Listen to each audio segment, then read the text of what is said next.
Broiler 190 টাকা, সোনালী হলো 330 টাকা। সামনে আর একটু বাড়তে পারে, হেভি নিউ ইয়ার উপলক্ষে একটু বাজার বাড়বে। গত সপ্তাহ বিক্রি করছি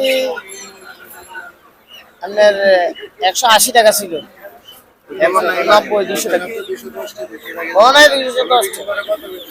16 ডিসেম্বরে 190 টাকা বেচা হয়েছে, 85, 80, 90। কালকে থেকে আজকের মুরগি বাজারের দাম একটু বেশি। কালকে তো ব্রয়লার বেচছি 90 টাকা, আজকে 200 টাকা ব্রয়লার বেচতেছে। আর কক মুরগি কালকে বেচছে আপনার 300 টাকা, যে 320 টাকা বেচতেছে। এটার বার কারণ হচ্ছে ডিসেম্বর মাসে তো বিয়ে বাণিজ্য সবকিছু আরম্ভ হয়, মাল একটু শর্ট থাকে, এটার জন্য একটু দামটা বেশি। সিন্ডিকেট এখনো মানে খাদ্য যে দামটা এটা এটা কমলে আমরা মনে করুন যে সিন্ডিকেটটা কমছে, কিন্তু এখনো সিন্ডিকেটটা কমে না মুরগির ক্ষেত্রে।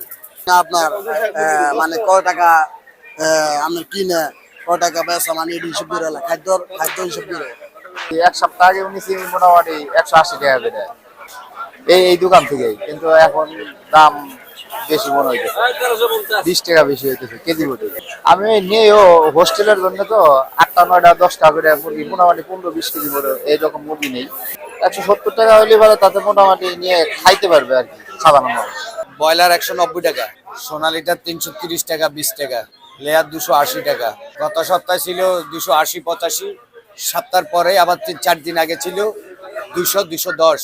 ব্রয়লার বেড়েছে, আরো বেড়েছে, 200 টাকা ছিল 2-3 দিন, এখন আবার 90 টাকায় আসছে। এটা তো আমরা বলতে পারবো না, এটা পাইকার যারা ওরা বলতে পারবো। আমরা চিলি পাই, আমরা 10 টাকা কেজি দেবে।